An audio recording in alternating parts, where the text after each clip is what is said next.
Shill some comics. Hello, everybody Hey. in the chat. I have no idea if anybody's in there because I haven't looked. I think Gotham is. Hi, Gotham. With me is Thomas and Patrick, the Shitty Webcomics brothers. Hey. How Hello. are you? How are you guys doing? The Shitty Brothers. Hello. The We're Shitty okay. Brothers. Well, if somebody wants to dox me, I have a doctor's appointment tomorrow. Oh yeah. Look at all the doctors who have an appointment tomorrow. You can dox us. Finally. Hello, Hervose. And so we have news now of some happenings with Villains of the Snow Sea, or are we just still sort of orbiting? Well, yeah, Villains of the Snow Sea 2 is basically done, except the last half of the pages aren't colored, and it's possible I could just release it like that because the first one essentially did that, where there was sort of minimal coloring, but most of it was in black and white. The second issue is sort of a monochrome.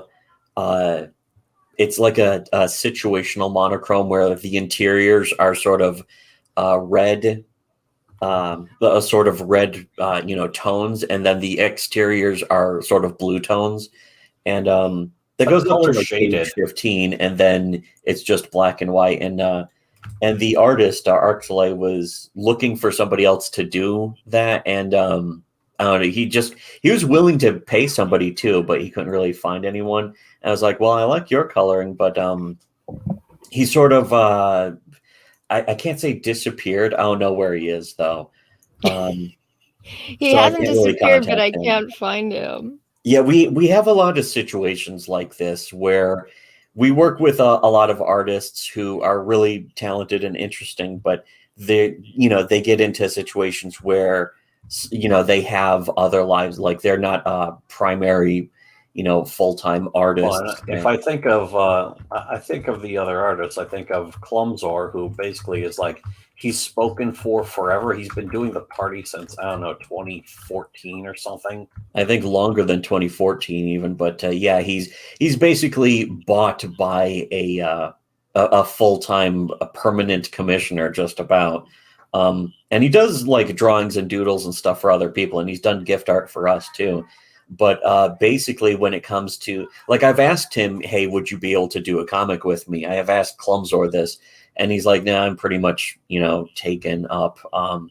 He's doing the party like forever, possibly forever. And that's good for him, but it's tricky to find the right artist. Sometimes it's just tricky to find an artist. And I know people have suggested like Fiverr and other sites, and with a certain price point, but a lot of that's really tricky because you have to find the right artist who will not complain about like, oh, what kind of problematic content, somebody who actually understands. Arxley was great for that, but again, I haven't talked to him in a while, so it's been a few weeks.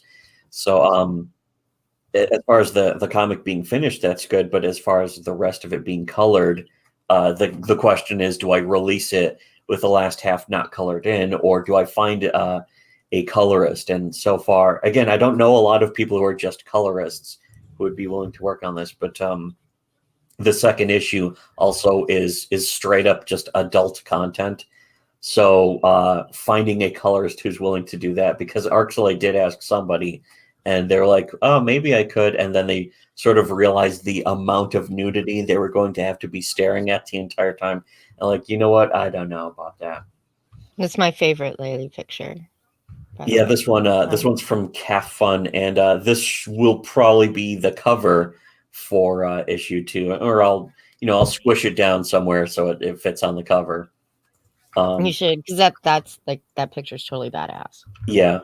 In fact, I want to get another one from Calf Fun. It's kind of funny. Calf Fun charges like $200 for a picture like this, and I think you remember when I asked Odie right after he quit on Xenotype.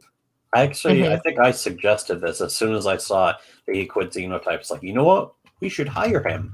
Yeah, or at least for a picture or a cover, or, just that there's people out there who want his work. Yeah, And he said it would be like $400. I think he would charge me $400 specifically. I was like, well, I could basically get 2 calf fun pictures for that. And he was like, yeah, pretty much. And it's like, okay, I get it. I don't care. I mean, if you don't want the money, that's fine. Because I'm sure he'll get on money from a lot of other people too.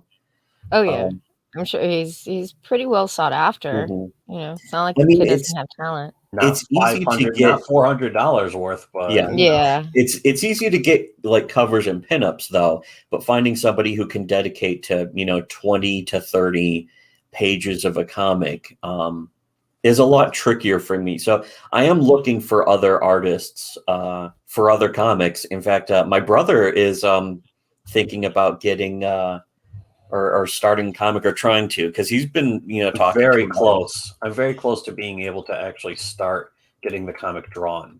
Yeah, and that was one of the comics that we pitched back in the old days. That my brother pitched the 10 pages, that kind of thing. Which one? Just curious. It was the there's no gods at all. It's the fucking corny one about the time travel or time slowing down guy. Yeah, I liked that one. Yeah, that one I think plays to a lot of my strengths as a writer. It's very fun and funny. Also, it's kind of tongue in cheek and goofy, and also goofing on the main female hero is not the main character, and it looks like she's going to have a hard time with life. She's going to be a cute girl having a hard time. That was a heist, right? Wasn't there a heist involved in the? Yeah. That's what I thought it was. It's a heist makes it sound like it's some kind of careful plan that was plotted out.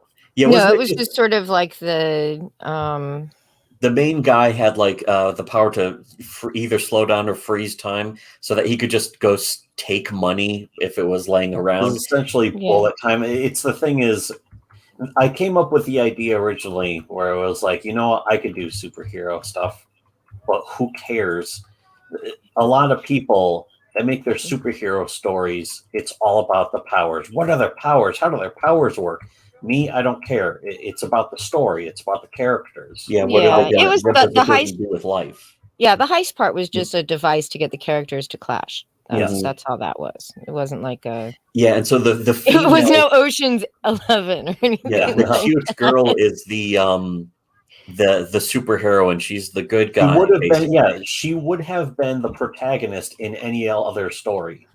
But instead, she's the antagonist. I rewatched our review of Flying Sparks again, and it's like, oh boy, oh man, did we totally nail this one? Yeah. I'm looking forward to that one if my brother can, because I think my brother can actually. He's talking to the artist, and the artist could probably do the art, and he can pay him and stuff. Mm-hmm. He's already sent me some samples for free, and it's like, oh, these look really good. Mm-hmm. It's like I want to get a lot of this stuff right. I want to make sure, in particular, it's kind of also like Common America. It's like, okay, the female character, she's going to be on the cover, of course. She's going to be front and center everywhere. This is what's going to get everyone's attention: is cute girl having hard time with life. Right. Well, the main thing is sort of beneath the surface there. Yeah, the real story goes beyond that.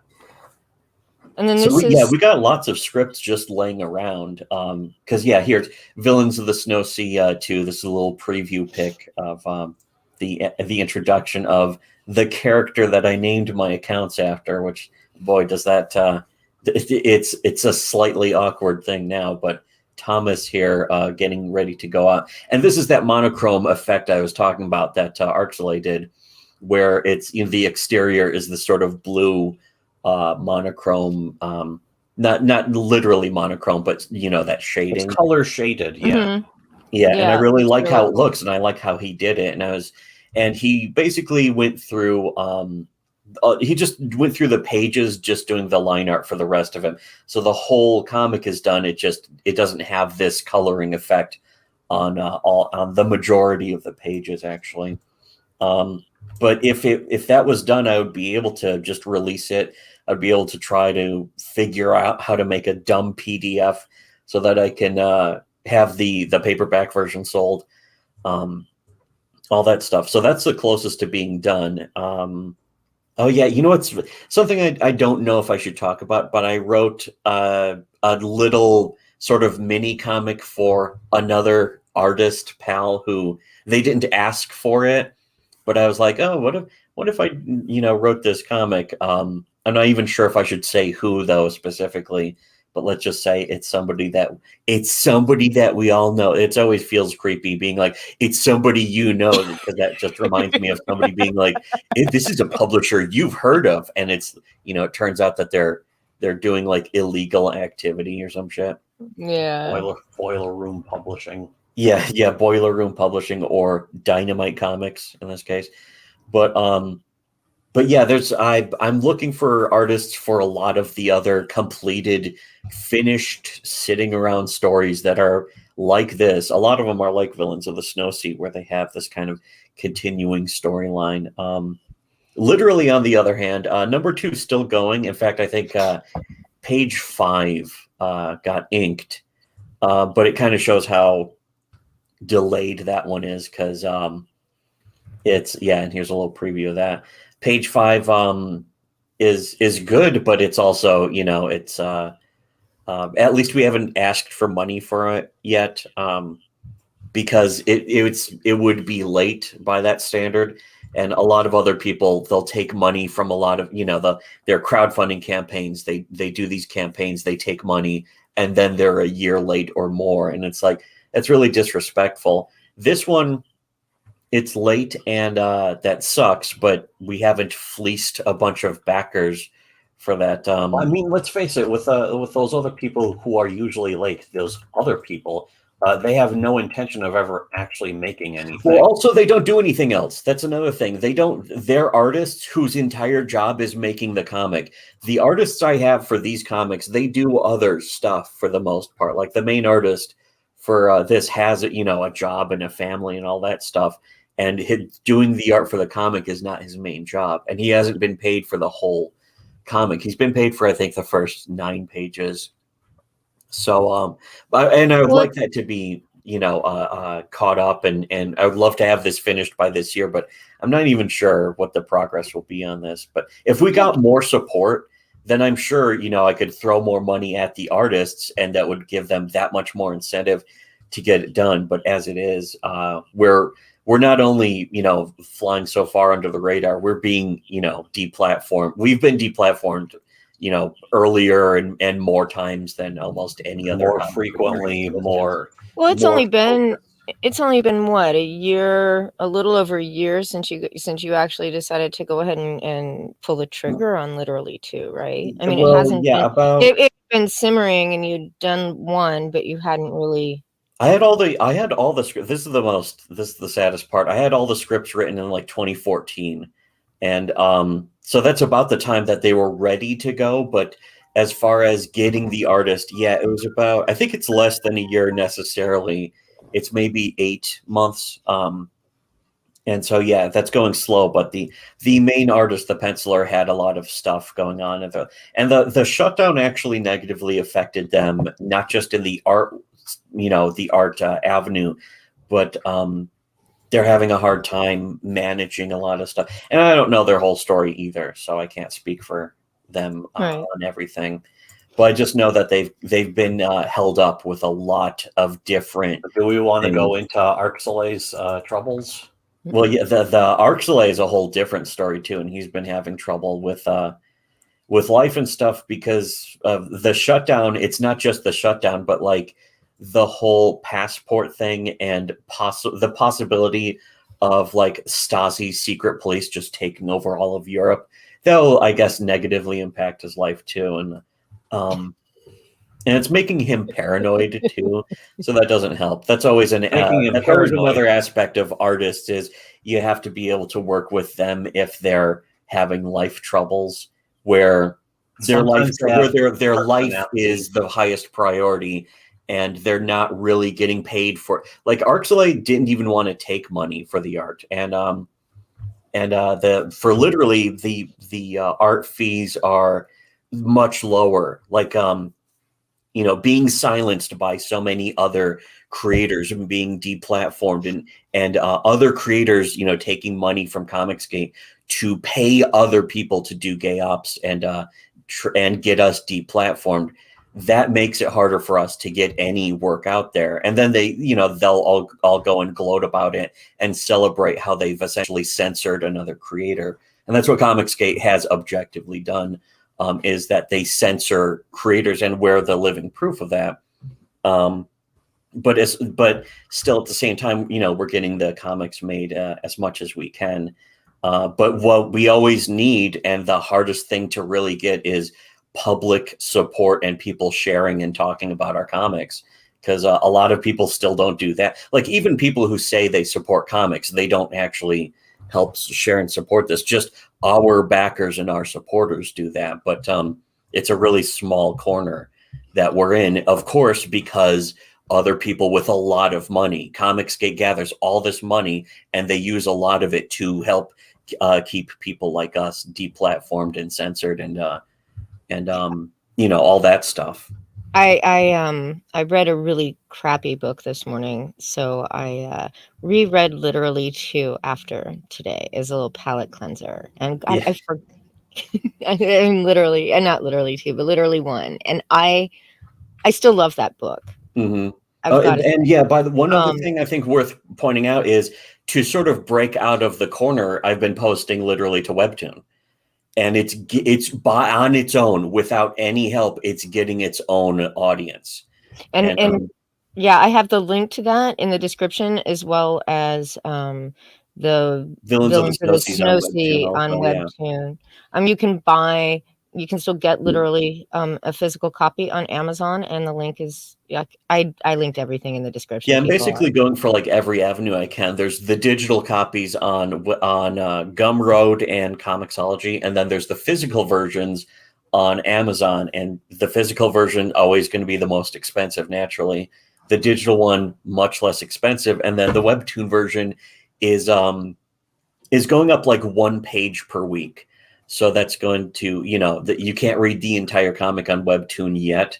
But gradually, if you follow it, if you have like the Webtoon app or bookmark the website, that kind of thing, and you register there, then you can subscribe to a comic on your account on Webtoon. And it's like, oh, that's pretty handy, because there's a ton of not just comics on Webtoon that maybe you can find your own stuff that you might like aside from this, but you can, there's just a huge audience. So if you got your own comic, you can do that. And one of the things I tried right off the bat was just upload the entire comic of Literally as like just, page, all in a single episode.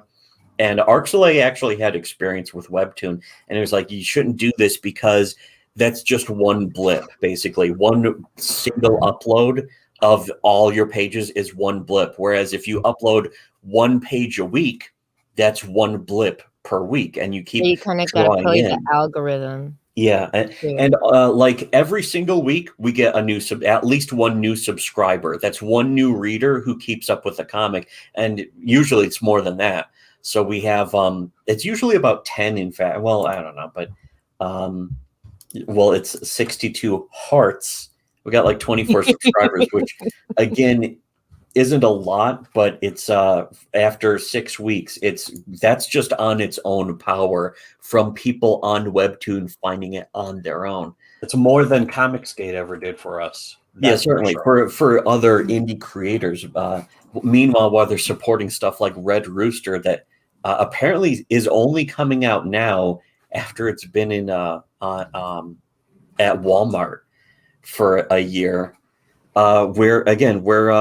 We're basically getting our own support, and we're finding, that's the thing, was we're finding artists who actually understand the situation we're in and do want to help, and that's cool. But I want to find more artists, because I have tons more comics, and I'm actually able to pay them, something now.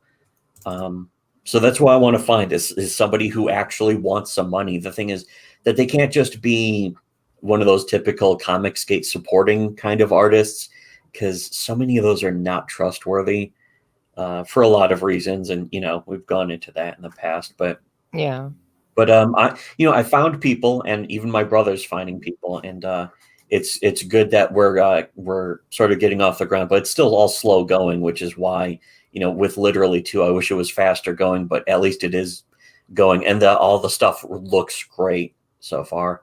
Yeah, it's hard. Everybody that I've talked to that doesn't do art, all the writers that I have chatted with, it's very difficult to find an artist unless you've already have a lot of money to Yeah, it's spend. usually money, because the fantasy is a writer who they're like, I'm going to write something so good, an artist is going to be begging me to draw it for free. They won't even want money, and that's really impossible. Like the Ursulay situation was completely different because, again, he's a guy who already had his own money. So I was like, I will still pay you, and he was like, you don't have to pay me because I have more money than you do. And it wasn't even from art, so he's just in his own situation. And I hope he's doing good right now. I hope he's relaxing or something, because he gets pretty high strung. But here, this is a little preview. In fact, it's part of page 1 of another comic, of course, starring Thomas. That was it's called "I Can't Help That I'm the World's Cutest Werewolf." and so he drew. That's awful. That's an awful long title. Yeah, it's like one of those Japanese, what was that one anime, or it was a manga or something called I Can't Help That I'm Not Popular or something. And yeah, there's all sorts of bizarre long titles in the mangas and stuff these days that are just getting published in the weeklies and that kind of thing. And most of them are goof comics. So I wanted to make sort of one of my own just for fun. And I wrote 4 pages. So it's, again, another ready to go, very simple comic this time. Again, this isn't just preview art. This is the actual page, basically. But Ursulay was doing this in kind of a new style, and I was liking this. But then he kind of disappeared before the page could get finished, and it's like, oh, that's disappointing.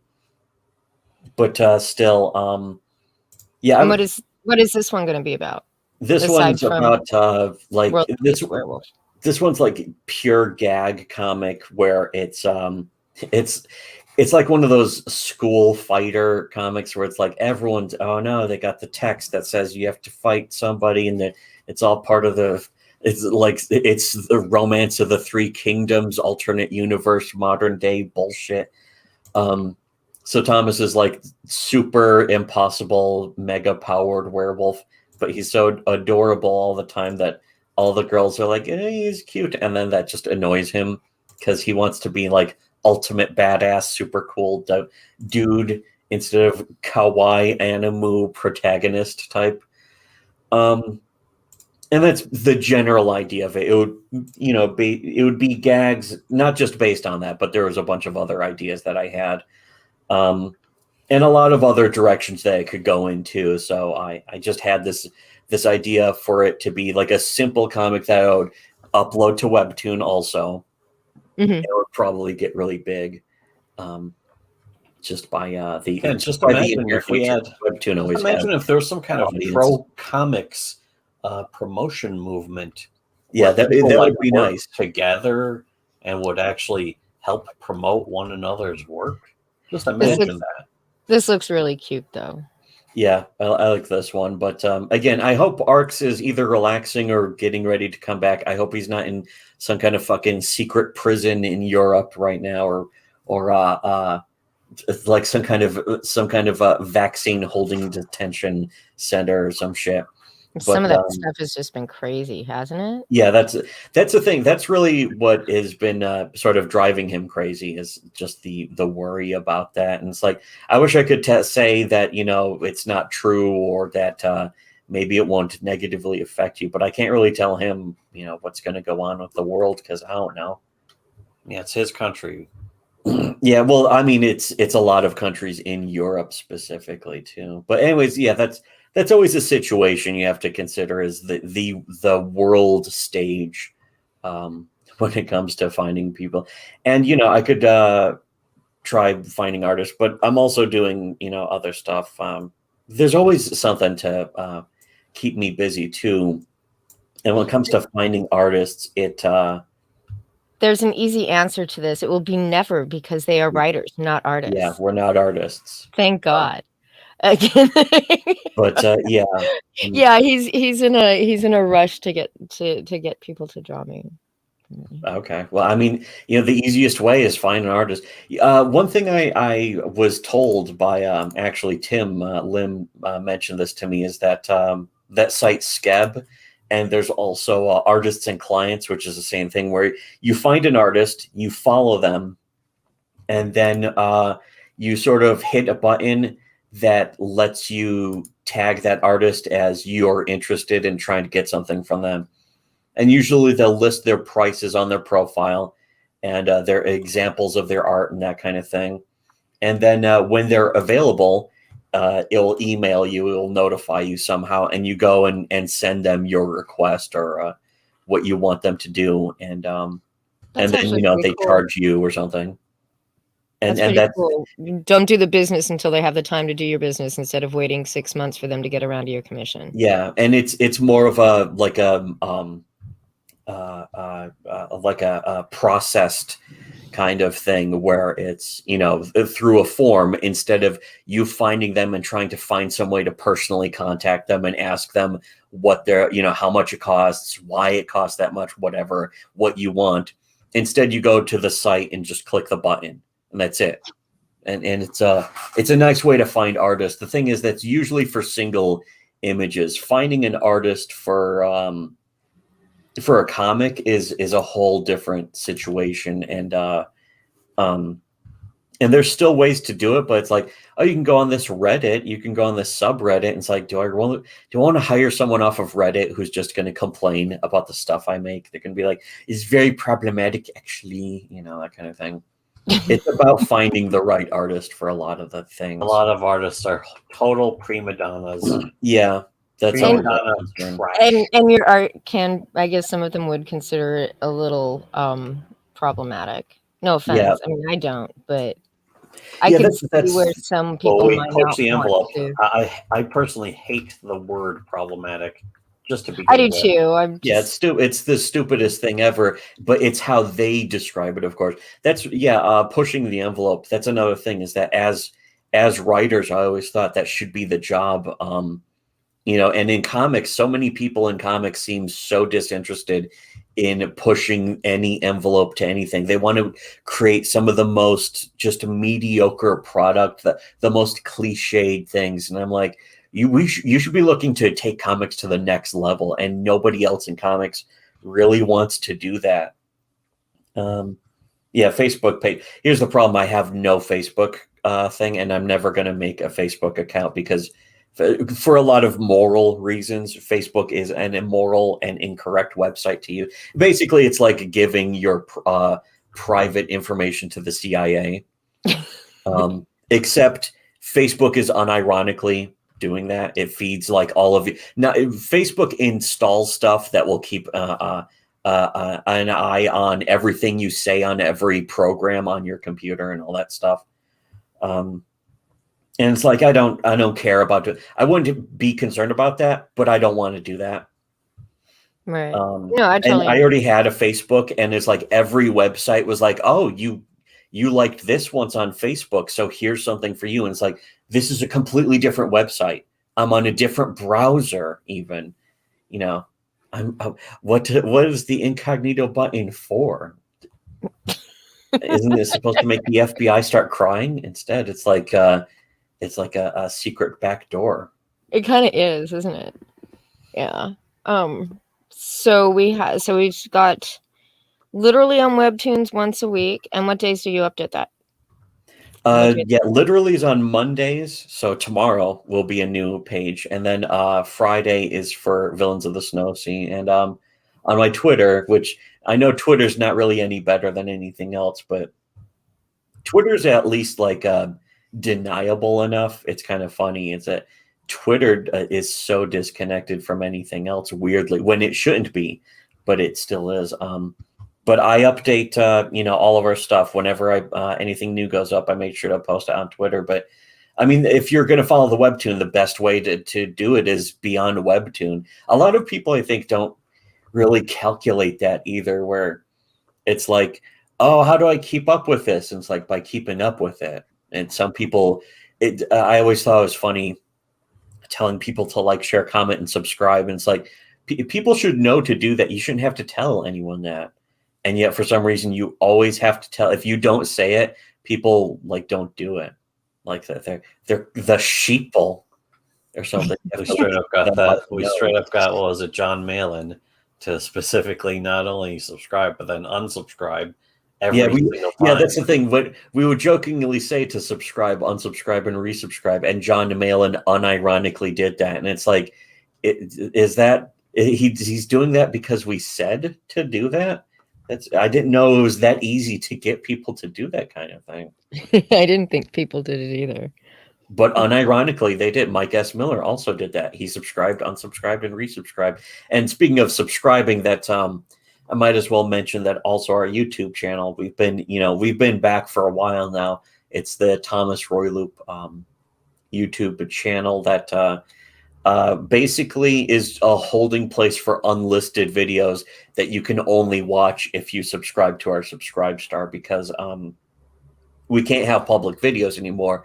Other people have made sure of that. Again, it's one of those things where we're constantly being false flagged and reported, and people are paying money.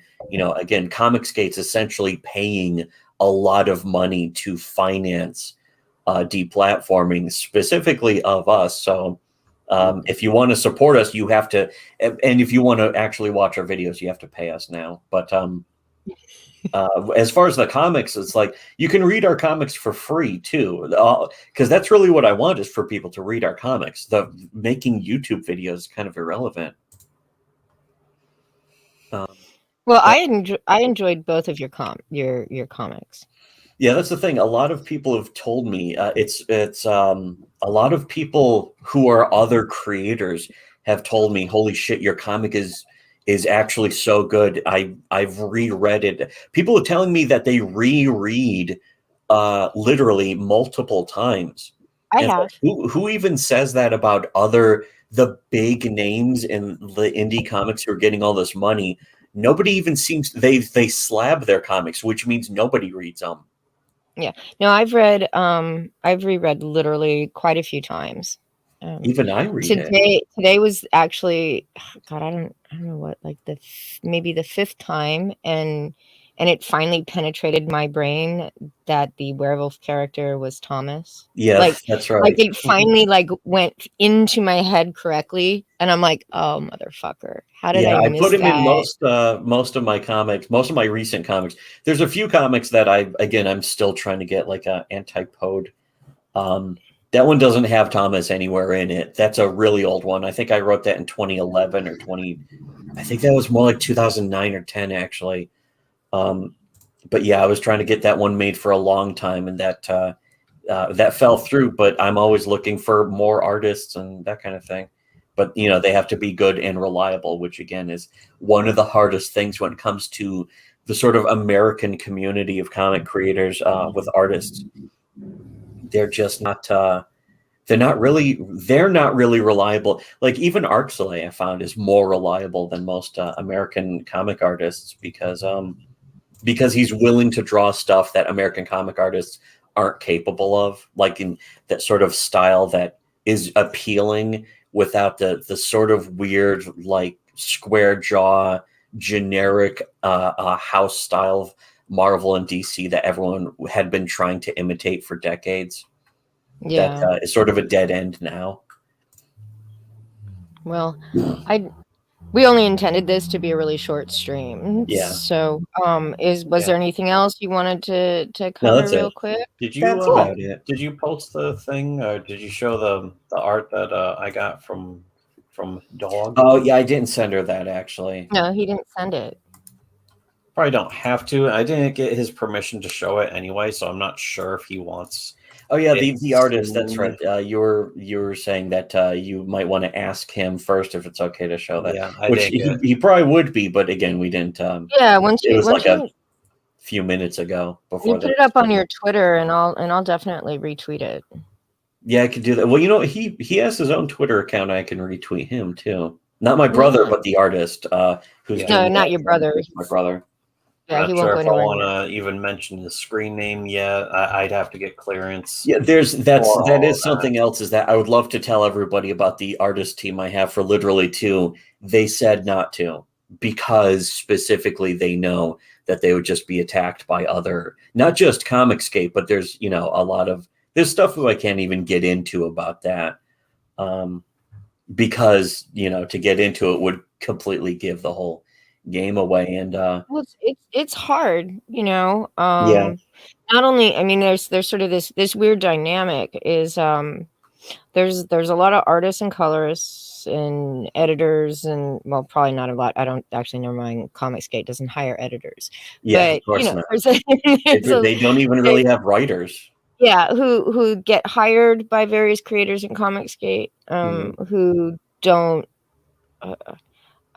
advertise the fact or use pseudonyms, right?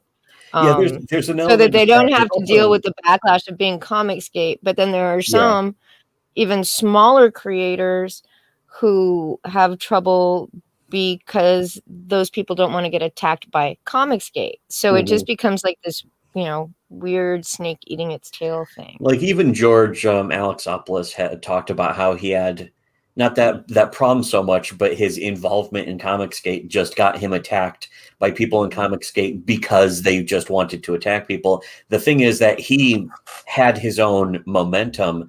There are a lot of even smaller creators who would probably just stop drawing entirely if they had to even face that. I saw you guys did a review. Was that a new review of Mari Sue? Oh yeah, What we did review his comic. We actually reviewed George's comic, and that's a Subscribe Star exclusive. If you want to see that, you do have to go through the pig paywall. Was it $5 for that? Yeah, that's the $5 tier, basically. Pig. Unless people start actually buying more mugs, I can't afford $5 a month for your subscribers. Yeah, I don't want to have to charge $5 a month. I wanted to keep it like $1 a month and be able to post. Really, I wanted it to not charge anything and just say, hey, if you can donate $1 to support us. But doing that, we didn't really get any support. But on top of that, charging $1 let in the people who were like, hey, for $1, I can just go report their videos that are unlisted. So we had to charge more than $1. It's really a shame. But again, this is the community that we end up in.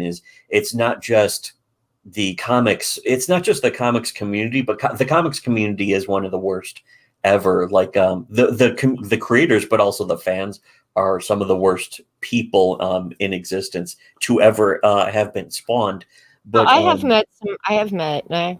Yeah, there's definitely some great people too. Some pretty cool people in this community. I mean, there's a few a lot of that our supporters. Our supporters are the best people in comics, and a lot of the artists that we've made friends with are really cool. But there's this outside community of comics people who are just like constantly hostile and obsessed with in groups, and that seems to be a exclusionary and that kind of issue thing. with society. They're obsessed with gatekeeping, and yet from there, like the bigger thing, one of the things that people are like, hey, can you not mention me, don't mention my name and stuff. I just want to support you guys, but I don't want to be known. The reason why isn't just because of the comics community, but like the greater community, the YouTuber community. There's a lot of people on YouTube, again, who are just completely obsessed with drama to the point where they don't have anything else in their lives.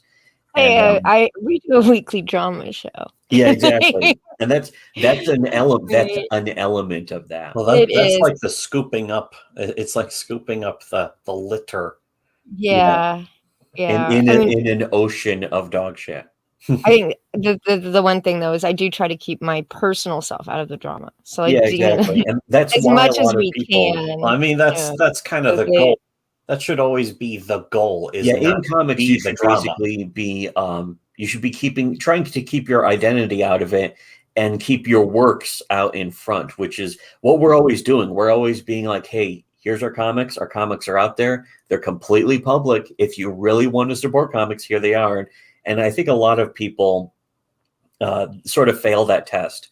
They show that they don't really care about the comics. A lot of people just care about the drama, including people who say that they care the most about comics. They actually, usually when they say they care the most, they actually care the least. There's also people who have somehow managed to finish more than one comic, and when you read those comics, you can tell they didn't care. Yeah, they didn't write them. There was no editing. They just threw like an idea to an artist and said, "Here, draw this." Whereas we've gone over our scripts and rewrite them. My brother was telling me how he was rewriting and doing revisions. And it's like, yeah, that's the actual writer. I finished the first draft of basically the first 2 issues of this comic idea that I want to get done. But now it's time to go back. And I'm realizing as I'm going over it again, it's like I wrote a lot of this stuff just so that it could be read on the script reading stream. Yeah, which we haven't been on in a year either. Yeah, I haven't been on since the end of the contest. We don't even get invited. Oh, gee, that contest. Hey, how'd the contest go? Who won? Turn out? Larry Holder won. Oh, good job. I'm sure he got to that other share of the $2,000, right? The Samuel something. Apparently he did get it. Or Preston may have been paying the artist directly, I think.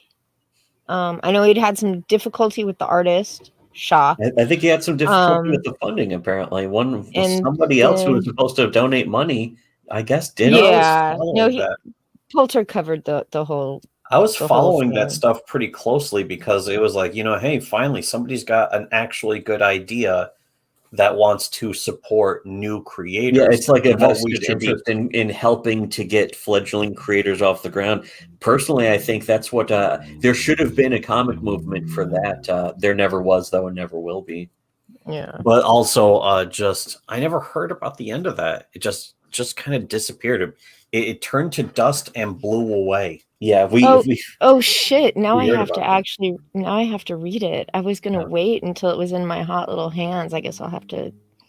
I'll have to break down. We won't spoil that, but spoilers. Spoiler twist at the end of which that's another thing. One video I was able to put up in public was our unboxing of Common America 3 that we just did yesterday. That was hilarious, by the way. I must say. The mayonnaise jar was a nice touch. Yeah, a nice. I always wanted for every unboxing video, a mayonnaise jar should make a cameo.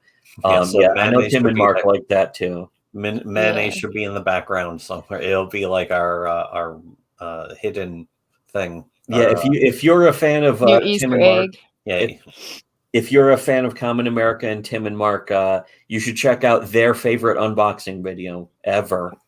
Is our the Thomas Roy Luke in joke now. We got a little in joke with Matt. And if you haven't backed it, it's got like one more day, I think. Probably one or two more days. It's about on Indiegogo. About hit like $30,000 on Indiegogo. Nice. What was that eBay thing? You saw it on eBay. Oh yeah, a few people selling their original. I think because they're like, oh, I want the hardcover, so I'm gonna eBay my soft covers, and they're going up for like what, $50 or $80 or $100 each. Yeah, I thought I saw one. I thought I saw it for like $90, $99. And then, or no, it wasn't 99 because that was 99 cents for another different book on eBay. Yeah, no, you were thinking of somebody else's book went up for 99 cents. A much bigger creator put up, I think, their own book on their $1 million book. Yeah, they got $1 million for it, only selling for 99 cents. That's too bad. Anyway, so I guess links to everything that Thomas and Patrick do are in the description, except for their YouTube, because I totally brain farted it, but I'll get it in there. Well, there's so much things, like, again, and I always consider the comic stuff to be the most important. Our YouTube thing is just something for fun. Yeah, that's how I did it. I've got the Amazon link.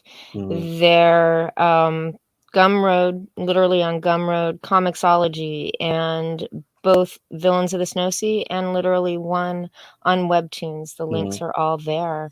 And I gotta go because I'm sorry. Well, when literally you number know. one is finished on Webtoon, I plan to start posting literally number two, at least what exists of it, directly to Webtoon also. But again, to help that happen, we do still need support. So if people, go to our stuff, the Webtoon has a direct link to our Patreon too, which is exclusively for our comics now.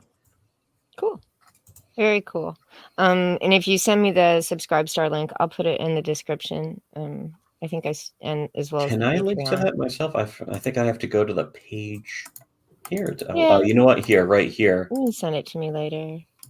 But I know I have to go eat dinner because I have a 10:30 stream tonight over on Dean's That's right. channel. The main for show The tonight. main show for Dumping Grounds, 10:30 at DA Talks. I'm sure I'll be up for that too. I wasn't last week, but I am now this week. Yeah, it'll be interesting. I think. Yeah, I was gonna say, nothing happened this week, and then immediately something happened. It always happens that way. Yeah, It keeps Always. happening. It just keeps happening. it keeps happening. Just when I think things are going to peter out, it's just going to be people doing their frickin' books. Boom, shit happens. Or not doing their books, just sitting there saying they're doing their books as nothing happens. It's at the printer. It's at the printer. Yeah, the old it's at the printer, which I noticed was the excuse for Cyberfrog 2. He actually said it's at the. He said some part of it. There's some backup story, and it's like, you're doing backup. Yeah, it might have stories, been an why don't ash you just can. make a book? Yeah, it may have been some sort of ash can. Well, it's like 3 ash cans now to try to make up for how late the book was going to be, and now is even more, which is just making the book even more. Like, that's another thing. It's like people should have listened to us years ago. Should have listened to SWC. One of the things we said in 2013 was just focus on your one thing and get that out there. Don't make a bunch of side shit. Don't, waste time with world building. Just make your one story, get it out there, and go, and then keep going. And that's it. You should be building your world during your stories. Yeah, that will happen naturally as you write. Yeah, the story exactly. too, of course. So, everybody have a great evening, and hopefully we'll see everybody over on Dean's channel later tonight. Yay! All right. Yay. Well, I see you next time. Thanks.